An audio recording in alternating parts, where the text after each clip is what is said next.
Salut, dragi prieteni! Azi jucăm Pillars of Fortune cu Cezar, care uite acolo.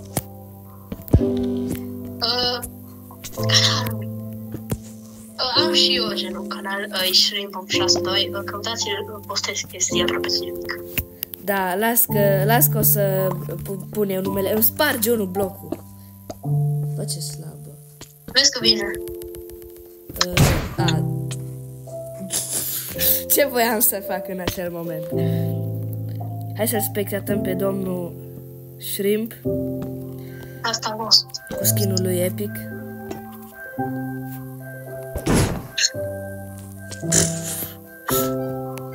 De ce mi chat-ul glitchat? Mă rog.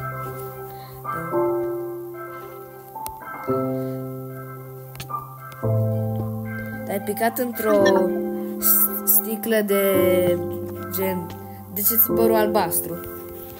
Ai picat într-o goleată de culoare albastră.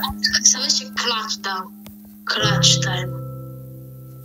Oh, mamă! Bă, vezi că e un Ravager, mă, de ce ai mers acolo? Oh my god! Vezi că este și eu. De ce ai mers acolo? Fugi! Așa că poate sparge blocuri, așa e. Suspicious too. Deci măcar nu te mai vede, bă, deci. E foarte slab editat ăsta. Armadillo.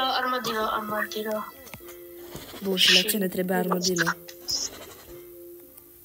Ce asta? Beta game subscribe. Oh my god, trebuie să plătesc bani. Bă, da, nu parcă putea să spargă blocuri. Cred că doar leaves-uri, parcă, nu? Bă, ce facem? Trebuie să nu piși jos. Ai grijă, gen. Vezi că vine unul, nu mă zic. Ups. Bă, am văzut numai un Neville care... Pun invocar, nu pun invocar.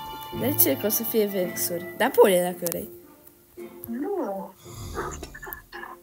Bă, la cele fai l-au prins cu Anvil-ul, bă.